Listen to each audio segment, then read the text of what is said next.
how do you figure out how much money to put towards savings, spending, and charity? Well, actually, we have some good examples that we can look at of very famous people in the United States who did this really well. Let's start with the Rockefeller family. So John D. Rockefeller II in 1920 was the wealthiest man in the world, and he made an allowance contract with his son, John D. III. And it just so happens that I have a copy of that contract, and we can learn what he did. So when he was the wealthiest man in the United States, he gave his son an allowance of only $1.50 a week. In the allowance contract, it says that his son has to put 20% to savings and 20% to charity, and he can spend the other 60% of his money, but he has to write down everything he spends, and he has to show it to his father each week.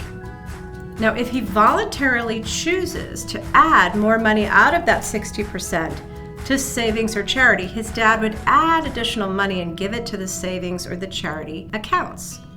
If he did it right, his dad gave him a raise of 10 cents a week. If he didn't do it right, he got a reduction of 10 cents a week.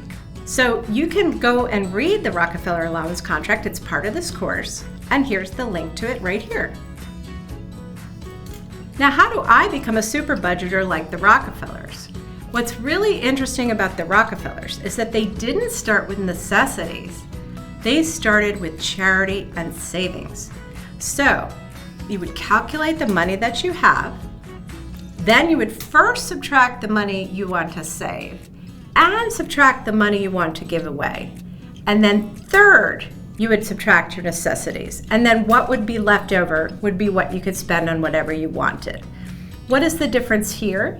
We're making savings and charity a priority over spending any money, whether it's on necessities or on things that we want that are not necessities. Now, how can you mess up your budget? It's pretty easy, actually.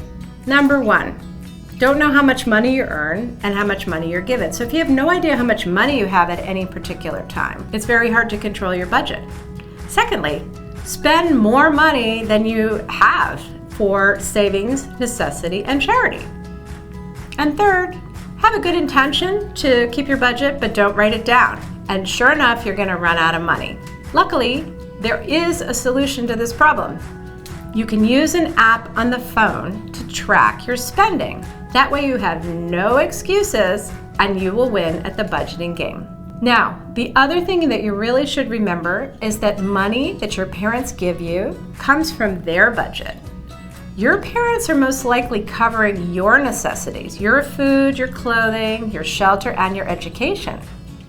And your parents may also be giving you extra money for fun things like going to camp or cool sneakers or the latest iPhone because they love you and they want you to be happy. They want you to succeed and they want someday for you to teach your kids how to budget as well.